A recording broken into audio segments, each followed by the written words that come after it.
La lección de hoy es la número 19, lleva por título Parábola de la olla hirviente y la muerte de la esposa de Ezequiel.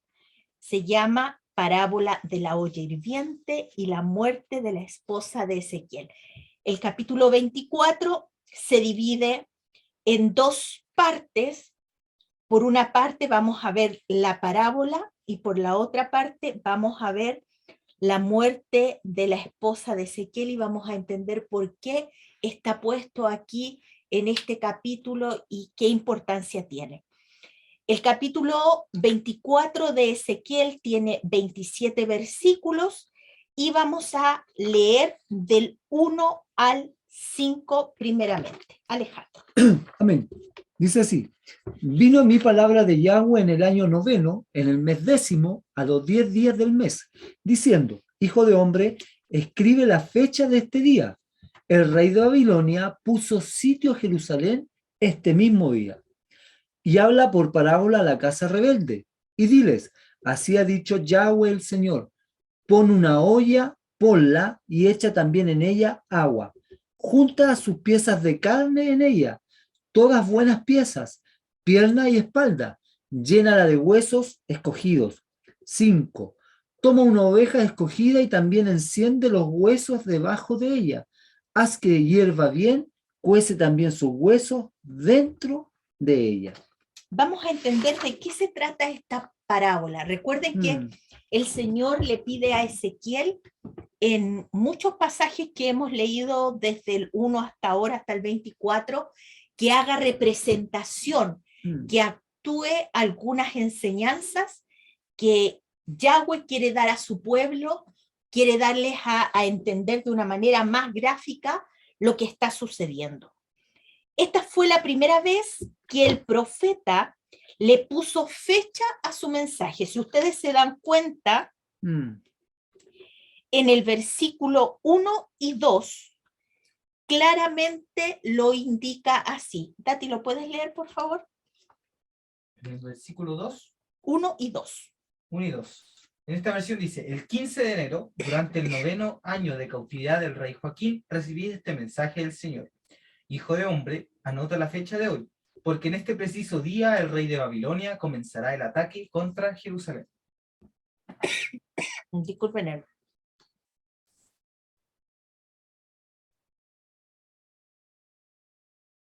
En este momento Nabucodonosor estaba atravesando el muro de Jerusalén. En aquella época, al no haber televisión, Ezequiel no podía saber lo que estaba sucediendo. Sí, Ezequiel no podía saber lo que estaba sucediendo, no había ningún satélite para transmitir este mensaje de Jerusalén a Babilonia. La única manera en que podía recibir este mensaje era por revelación de Dios. De hecho, aquí, ¿verdad? Yahweh está, como bien decía Mita, indicándole el año, el mes y el día en que Judá, ¿cierto?, iba a ser sitiada por Babilonia. Tremendo, ¿no? O sea, qué manera, en cierta forma, de amar Yahweh a su pueblo, ¿verdad? En este caso, Judá, llevarlo a tal extremo de advertirle que más encima le está dando la fecha con el fin de ver si alguien, ¿cierto?, si ese remanente pequeño que existía iba en aumento, ¿cierto?, en tratar de obedecer y entender y creer al mensaje, ¿verdad?, de Ezequiel. Gracias damos al Padre, ¿verdad?, que en su amor y misericordia su corazón se ha movido incluso a dar fecha de un eventual exterminio. Exactamente, y vamos a ver qué sucede con esta situación. Porque el pueblo, en un momento vamos a ver la lectura y va a suceder algo que los va a llamar a poderosamente la atención, de ponerle atención al mensaje de Ezequiel. Vamos a leer del versículo 6 al 14. Le vamos a pedir a María que lea, por favor, del versículo 6 al 14. 6 al 14.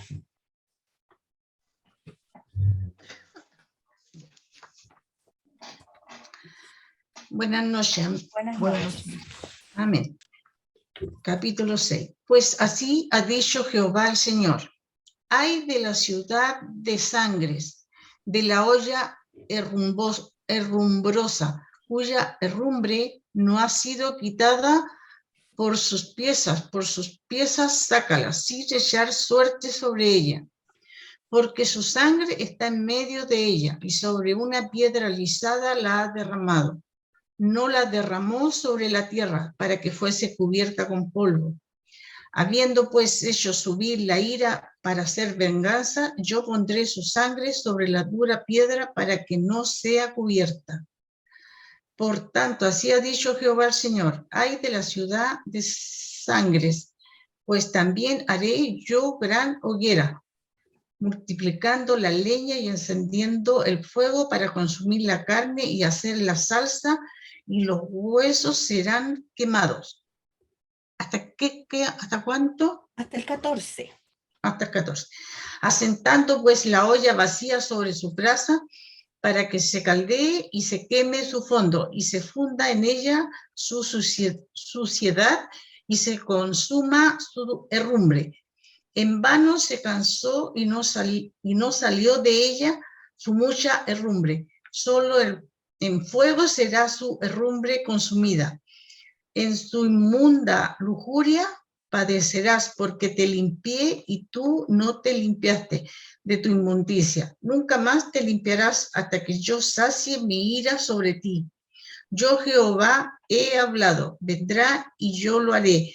No me volveré atrás, ni tendré misericordia, ni me arrepentiré. Según tus caminos y tus obras te juzgarán, dice Jehová el Señor. Amén.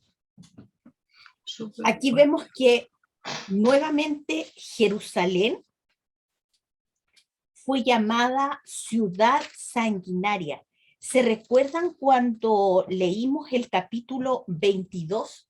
Estudiamos el capítulo 22 y ahí explica por qué el Señor la llama de esa manera. Juanito Muñoz, por favor, ¿podrías leer Ezequiel capítulo 22 del versículo 1 al 4, por favor?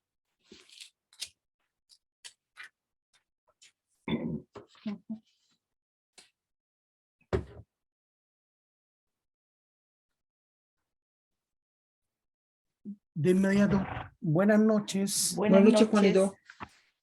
Ezequiel, capítulo 22, del 1 al 4. al 4. Amén. Entonces vino a mi palabra de Yahweh diciendo, 2 puntos.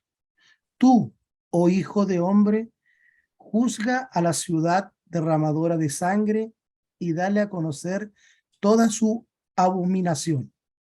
Tú, pues, dirás, abro paréntesis, así dice el Señor de señores, ciudad que ha derramado su propia sangre en medio de ella, ha llegado su tiempo. También se ha hecho ídolos dentro de sí para contaminarse. Te hiciste culpable por la sangre que derramaste y te contaminaste con los ídolos que hiciste. Tus días se han acercado y llegó el término de tus años. Por tanto, te puse por motivo de afrenta para las naciones y por objeto de mofa para todas las ciudades. Amén. Recuerden que Jerusalén es la ciudad de Dios. Así es. Él la escogió para sí. De todas las ciudades que podía haber él escogido, escogió a Jerusalén. Y Jerusalén era para ser vista por las naciones como luz a las naciones, para mostrar la grandeza del Dios de Israel. Pero acá el Señor les está diciendo, ustedes se han corrompido, ustedes han derramado sangre, ustedes se han vuelto a los ídolos. Recuerden que Jerusalén, los habitantes de Jerusalén, habían hecho tal aberración que ellos ofrecían a sus hijos Así es. a los Sacrificio humano. sacrificios humanos, a los ídolos que ellos habían levantado. Por otro lado, en el versículo 12 del capítulo 22. Daniel, ¿lo puedes leer? Amén. Por todas partes hay asesinos a sueldo, prestamistas a usureros y extorsionistas. Ni siquiera piensan en mí ni en mis mandatos, dice el Señor soberano. O sea, el sicariato no es de ahora, viene desde Tiempo. de ese tiempo. Y el Señor les está diciendo, ustedes realmente se han vuelto violentos, ustedes se han vuelto realmente malos, se han rebelado en contra de mis instrucciones. Yo les dije en mis mandamientos, no matarás, y ustedes están matando a gente inocente, lo están haciendo por dinero. Sí, y el reclamo, ya lo hemos dicho más de una ocasión, no se lo está haciendo las naciones vecinas, ¿cierto? Se lo está diciendo a su propio pueblo y eso es terrible. Y de hecho les dice, ni las naciones vecinas, ¿cierto? Que ellos desde siempre han tenido ídolos, han adorado imágenes, han hecho sacrificio humano, ni ellos han abandonado sus dioses como ustedes me abandonaron a mí. O sea, el reclamo es fuertísimo.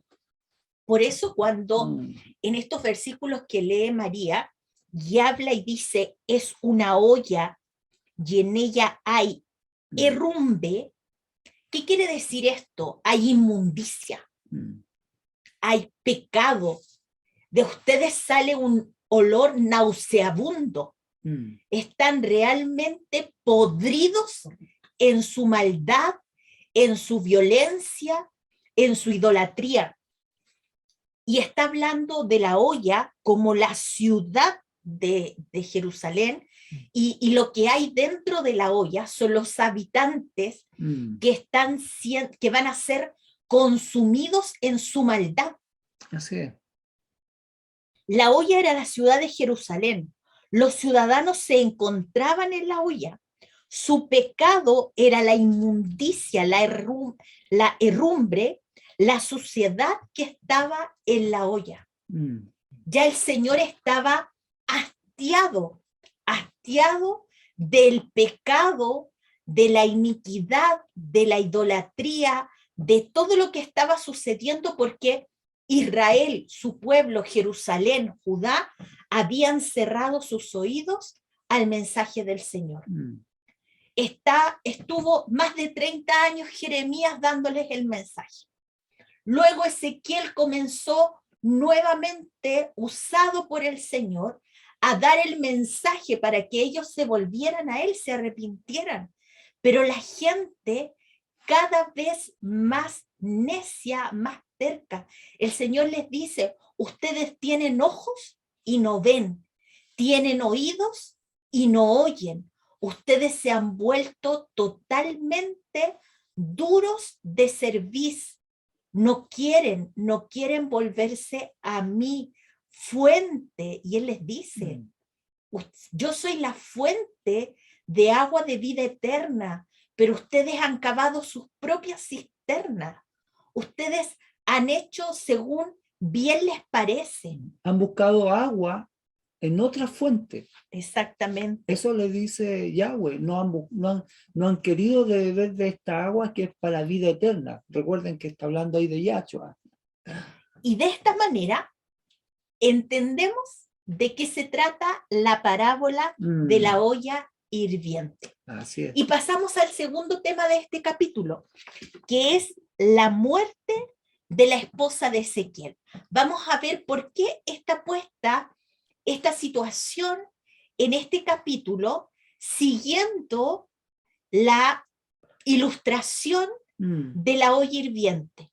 Vamos a leer del versículo 15 al 27 y le vamos a pedir a Alejandra que lea del versículo 16 al 20, Barbarita del 21 al 24 y el Dati, por favor, del 25 al 27. Amén. Amén. ¿Qué dice dinámica la del 15? Lo que pasa es que no. Ya.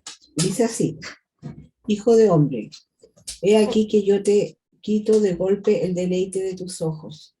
No endeches, ni llores, ni corran tus lágrimas. Reprime el suspirar. No hagas luto de mortuorios. Ata tu turbante sobre ti y pon sobre tus zapatos en tus pies y no te cubras con rebozo, ni comas pan de enlutados. Hablé al pueblo por la mañana y a la tarde murió mi mujer y a la mañana hice como me fue mandado. Y me dijo el pueblo, ¿no os enseñarás qué significan para nosotros estas cosas que haces? Y yo les dije, la palabra de Yahweh vino a mí diciendo, amén. Amén. Del 21 al 24, Barbarita, por favor. Y le dijera al pueblo de Israel, mira, voy a destruir mi lugar sagrado, el orgullo de sus cantos, la luz de su vida, la pasión de su alma. Sus hijos e hijas abandonados morirán a filo de espada, y ustedes harán lo mismo que yo. No cubrirán con velo su bigote, ni comerán la comida que se trae para consolar a los deudos, sino que como de costumbre se pondrán su turbante y sus zapatos. No harán duelo ni llorarán, sino que se pudrirán de culpa gimiendo unos con otros. Ezequiel les servirá de señal. Cuando eso suceda, ustedes harán todo lo que él ha hecho, y entonces aprenderán que yo soy el Señor Dios. Dati, por favor, del 25 al 27. Amén. Luego Yahweh le dijo, hijo de hombre, el día que les quite su fortaleza, su alegría y su gloria, el deseo de su corazón, su tesoro más querido, también les quitaré a sus hijos e hijas. Ese día un sobreviviente llegará desde Jerusalén a Babilonia para contarte lo que sucedió. Cuando llegue, enseguida recuperarás la voz para que hables con él y serás un símbolo para los de este pueblo. Entonces ellos sabrán que yo soy el Señor. Vamos a ver por qué este tema está puesto acá. Alejandro, el versículo 15, por favor, ¿qué es lo que dice? Dice, vino a mí palabra de Yahweh diciendo. ¿Qué es lo que hemos hablado acerca de esta frase cuando aparece en los capítulos que hemos estudiado hasta acá? Que Ezequiel, ¿qué es lo que está remarcando o qué es lo que está tratando de dar a conocer al pueblo? Que las palabras que él va a decir No son o las acciones que él va a hacer no son de él. de él, sino que son mensajes que Yahweh les está entregando a ellos a través del profeta. Y aquí es claro, él les dice aquí, vino a mí palabra de Jehová diciendo. ¿Qué es lo que le dice? Alejandro, versículo 16. Hijo de hombre, he aquí que yo te quito de golpe el deleite de tus ojos, no endeches, ni llores, ni corran tus lágrimas. 17. Reprime el suspirar, no hagas luto de mortuorios, ata tu turbante sobre ti y con tus zapatos en tus pies, y no te cubras con rebozo, ni comas pan de enlutados. Ellos tenían instrucción acerca de hacer duelo. Así es. El pueblo de Israel, en este peregrinaje que va camino, ellos salieron con mano poderosa de Egipto, pasaron por el desierto, luego llegaron a Canaán, se constituyeron en un reino.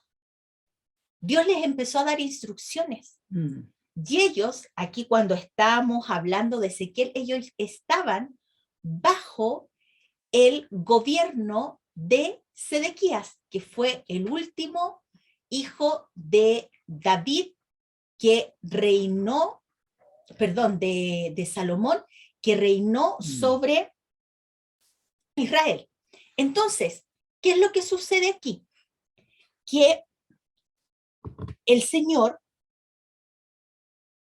le dice a Jeremías, a Ezequiel, le dice, voy a quitarte a tu esposa. Ella es a quien se refiere aquí como el deleite de tus ojos. ¿Se acuerdan lo que hemos estudiado, lo que estudiamos las clases pasadas? Que el Señor honra el matrimonio, que cada uno de nosotros, como dice en Proverbios, debe beber el agua de su propia cisterna. ¿Qué quiere decir eso? Que debemos gozarnos con el hombre o la mujer que el Señor nos ha dado y no andar, ¿cómo se llama? Viendo por otras partes. Y aquí el Señor le está diciendo, yo te quitaré de golpe el deleite de tus ojos. Y le dice, no endeches, o sea, no hagas luto, no llores, ni corran tus lágrimas. ¿Por qué? Porque el Señor les va a dar una lección a través de Ezequiel al pueblo. Aparentemente, este profeta se había casado con una joven israelita. Ambos, por aquí le dice, se amaban, pero en el cautiverio murió. El dolor del profeta debe haber sido bastante grande, pero tuvo que hacer una representación para dar una enseñanza al pueblo. Yahweh le dijo que actuara como si no estuviera de luto. Y aquí la gente no comprende en la lectura que hemos hecho, que se hizo de esto. La gente no entiende el comportamiento de Ezequiel. Miren, en el versículo, Alejandro, el versículo 19. Y me dijo el pueblo, ¿no nos enseñarás qué significa para nosotros estas cosas que haces? Ellos estaban asombrados porque conocían a Ezequiel, conocían a su esposa, falleció la esposa y él no hizo luto. Sí, de hecho, disculpa, ¿Sí? en el 18 les dice antes, hablé al pueblo por la mañana, lo que había hablado la profecía, ¿cierto? Y a la tarde murió mi mujer. Y a la mañana hice como me fue mandado. O sea, no lloró, no tuvo luto, no hubo nada. Y a raíz de eso, ¿cierto? Como bien dices tú, Emita, el pueblo le dice, ¿no nos enseñarás qué significa para nosotros estas cosas que haces? ¿Qué clase de hombre eres? Claro. Pero todo lo que Ezequiel estaba haciendo era para comunicarle al pueblo un Así es. mensaje. En ese mismo instante, Jerusalén estaba siendo destruida y más adelante les llegó a los cautivos la noticia de su destrucción. Miren, vamos al capítulo 33 de Ezequiel. Vamos todos para allá y vamos a leer el versículo 21. Dice así: aconteció en el año 12º de nuestro cautiverio, en el mes 10º, a los 5 días del mes, que vino a mí un fugitivo de Jerusalén diciendo: la ciudad ha sido conquistada. ¿Qué le había dicho? Interesante. Sí, El 26 y el 27. el 26 y el 27 de lo que recién leímos, Del en el capítulo 24. del 24, había una condicionante, ¿cierto?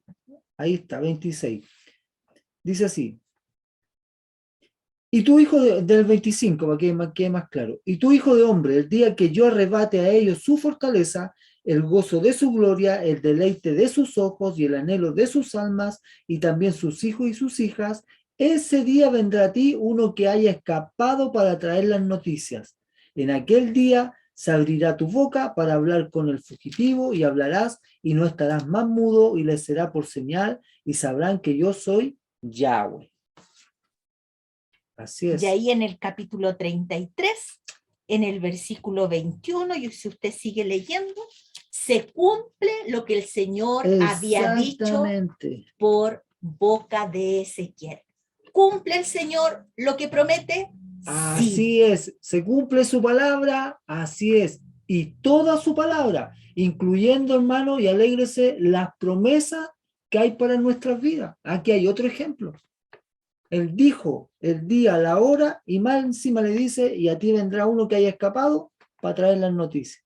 Y así fue, po. ¿Qué es lo que sucede? Esta ciudad había sido reducida a cenizas y escombros. Ezequiel estaba en lo correcto al no guardar luto. La razón por la que no debía estar de luto se presenta en el versículo 27. Y sabrán que yo soy el Señor. Ahí se van a dar cuenta que mis palabras son verdad, que mis palabras se cumplen. Así es. Jerusalén era la ciudad de Dios y el templo era su casa. Ellos eran los testigos de Dios ante el mundo. Y cuando el pueblo de Israel fracasó, fue como si Yahweh les hubiera dicho: yo destruiré incluso a mis propios testigos en la tierra. Quiero que sepáis que la ciudad ha quedado destruida. El resto de vuestro pueblo está siendo traído al cautiverio. Pero es inútil que lloren. Ahora no les sirve de nada expresar sus lamentos de dolor, porque yo soy el responsable de esto.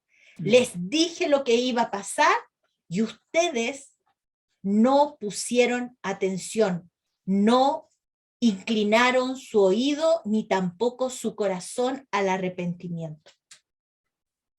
Y esto es lo que también el Señor en Apocalipsis le dice a las iglesias. Les dice: será mejor que tengas cuidado con el testimonio que presentas al mundo, porque si no lo haces, quitaré tu candelero de su lugar.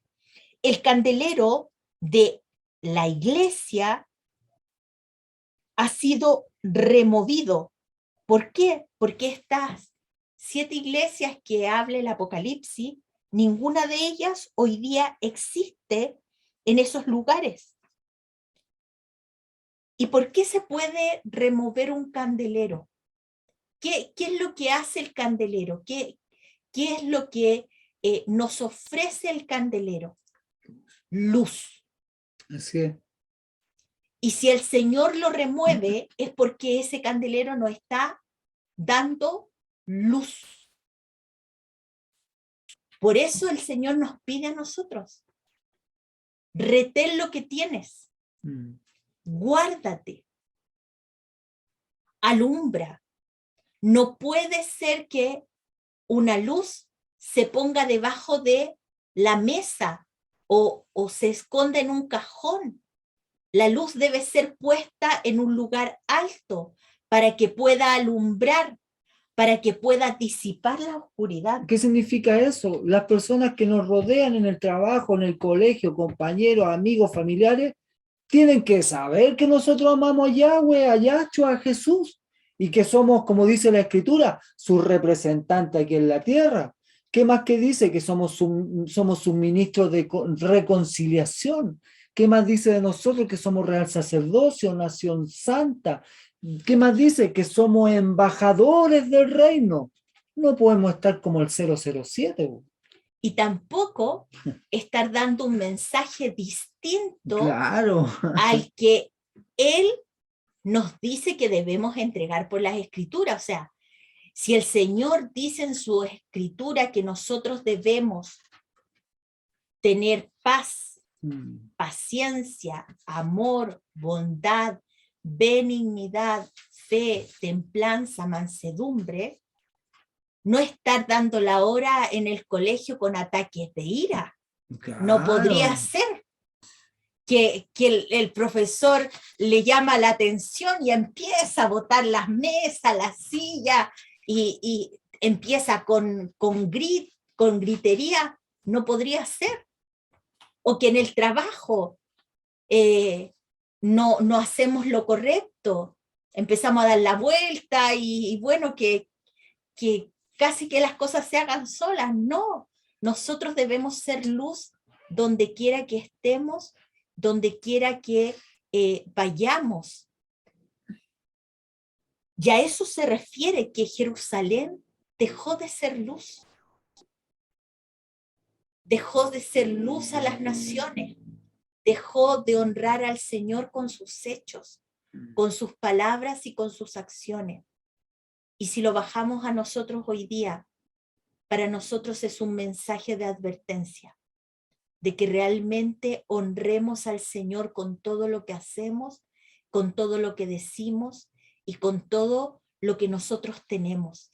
Debemos honrar al Señor.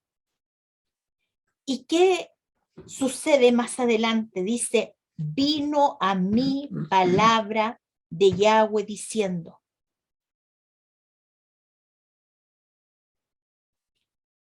Si nosotros queremos discutir con el Señor o no estamos de acuerdo con algo que Él nos instruye, llevamos todas las de perder. Porque el Señor, si nos da una instrucción, si nos da un mandamiento, es porque es para nuestro bien. ¿Qué dice la Escritura en Isaías? Sus pensamientos son de bien para nosotros. Amén. Y sus pensamientos son más altos que nuestros pensamientos. Él sabe todo. Nosotros somos limitados. ¿Por qué? Porque solamente tenemos el presente, hoy. Pero el Señor sabe nuestro pasado, nuestro presente y nuestro futuro. Por lo tanto, si Él nos da una instrucción, es para que nosotros estemos bien en nuestro presente y nuestro futuro sea esplendoroso en Él, si le obedecemos. Porque también hay consecuencias para aquellos que no obedecen. Y así terminamos el capítulo 24 del libro de Ezequiel. Y vamos a hacer como un pequeño resumen. Hasta este momento del relato, Ezequiel había estado comunicando profecías referentes a Jerusalén y la tierra de Israel, porque la deportación final de los israelitas aún no había tenido lugar. Hasta el último momento, el pueblo se aferró a una esperanza débil, a instancias y el ánimo que les daban los falsos profetas, que Dios no destruiría Jerusalén y que la tierra de Israel permanecería. Pero después de todo, ¿no era el método de comunicación de Dios con el mundo? No, porque el Señor estaba hablando a través de sus profetas, Jeremías y Ezequiel, y estaba dando un mensaje total y completamente distinto. Jerusalén tuvo lugar, la gente estaba espantada y muda de asombro, porque lo que el Señor dijo se cumplió. Se había comprobado que Ezequiel había sido rigurosamente exacto en sus profecías. De aquí en adelante, él ya no estaría comunicando profecías sobre la destrucción de Jerusalén, porque el profeta no estaba escribiendo historia, él estaba dando profecías, acontecimientos que iban a venir. Entonces el Señor, a partir del próximo capítulo, vamos a comenzar a ver cómo el Señor le da profecías para las naciones que se encontraban alrededor. ¿Cuál sería el destino de estas? En este capítulo que acabamos de ver, hay un tremendo mensaje para nosotros. Vimos que la ciudad de Dios se volvió en ruinas. Y vamos a hacer un enlace con Jeremías. Jeremías les dio el mensaje de la destrucción de Jerusalén y él era un hombre que realmente su corazón estaba contrito por la situación de la ciudad. Las lágrimas estaban cayendo sobre sus mejillas. Era un hombre con un corazón quebrantado. Jeremías refleja a aquel que vendría después, muchos años más adelante, y que se sentaría contemplando a Jerusalén desde el monte de los Olivos y lloraría sobre la ciudad, sabiendo que iba a volver a ser destruida. Ezequiel, en cambio, no pudo llorar por la orden del Señor. En ese mismo momento, su esposa amada acababa de morir y las escrituras dejan en claro que él la amaba. Le dice claramente: hijo de hombre, he aquí yo te quito de golpe el deleite de tus ojos. Él amaba a su esposa y el Señor da una lección a través de esto al pueblo, que no iba a llorar, no iba a poder guardar luto y que la destrucción iba a ser de golpe. Para la gente tenía la apariencia de un hombre duro e insensible, pero era Dios que le había dado la instrucción. Y aquí vemos la obediencia de Ezequiel al Señor, de seguir al pie de la letra lo que el Señor le manda, lo que Yahweh le pide hacer. Ezequiel lo cumple al pie de la letra. Y aquí me acordé recién de Abraham. Abraham, tanto tiempo que le pidió un hijo al Señor, y el Señor le da un hijo a Isaac en su vejez. Y el Señor le dice que le entregue a su hijo. Y Abraham no duda, porque en cierto modo Abraham sabía que aunque su hijo muriera, el Señor era capaz de volverlo a la vida. Pero era una prueba para Abraham de parte del Señor. Es dónde estaba su corazón. Si realmente su corazón estaba en el Señor o su corazón estaba en su hijo. Y Abraham, a través de la acción de obedecer al Señor, demuestra que él ama a Yahweh de los ejércitos por sobre todas las cosas. Y es una lección para nosotros también. Ezequiel nos muestra que también su obediencia al Señor es tremendamente grande. Yo no puedo obedecer a alguien que no amo. Es imposible. Pero si yo amo al Señor y sé que Él me hace bien y que todo lo que Él me instruye y lo que Él me manda es para mi beneficio, a medida que voy aprendiendo de su palabra, voy aprendiendo a amarle. Y a medida que le voy aprendiendo a amar, le voy obedeciendo. Y mi vida va siendo transformada de gloria en gloria. Y aquí vemos dos aspectos.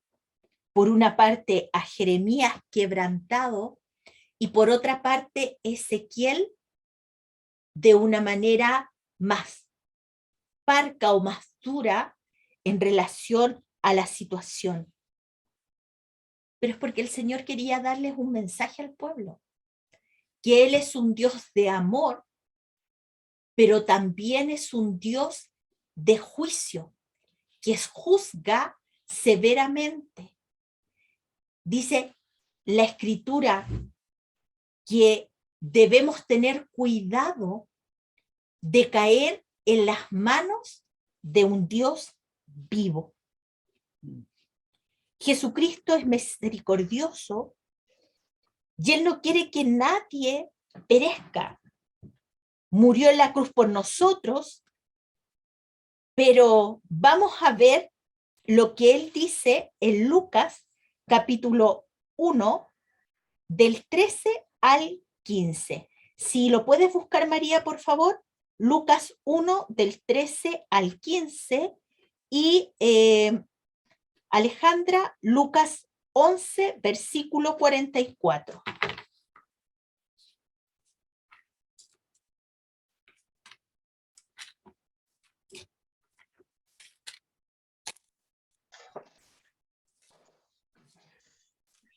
Lucas 1 del 13 al 15.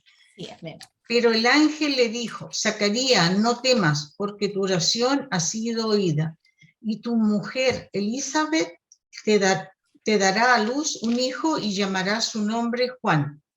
Y tendrás gozo y alegría, muchos se regocijarán en su nacimiento, porque será grande delante de Dios. No beberá vino ni sidra, y será lleno del Espíritu Santo, aún desde el vientre de su madre. Amén. Ahí estamos viendo la misericordia del Señor a través de un milagro.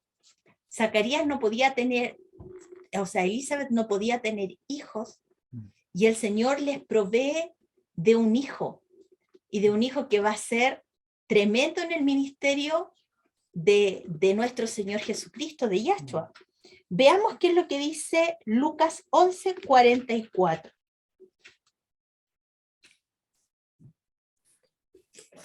Dice, ay de vosotros, escribas y fariseos hipócritas, que sois como sepulcros que no se ven, y los hombres que andan encima no lo saben. Amén. Aquí el Señor dice palabras duras. Aquí vemos la severidad del Señor al juzgar a los escribas y fariseos. No les adorna su condición.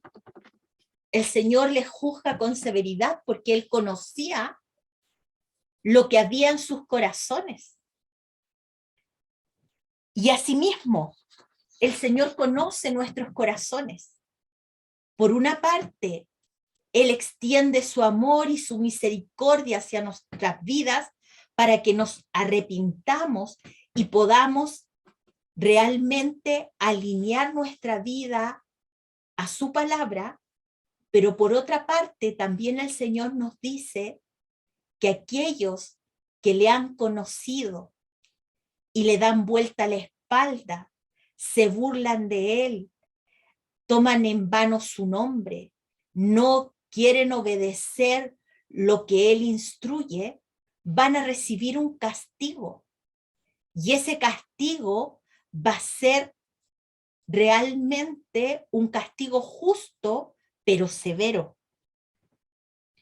Y hoy día hay muchas personas confundidas porque escuchan hablar del amor de Dios, pero no escuchan la otra parte, que Él es un Dios santo y justo y que va a juzgar con justo juicio.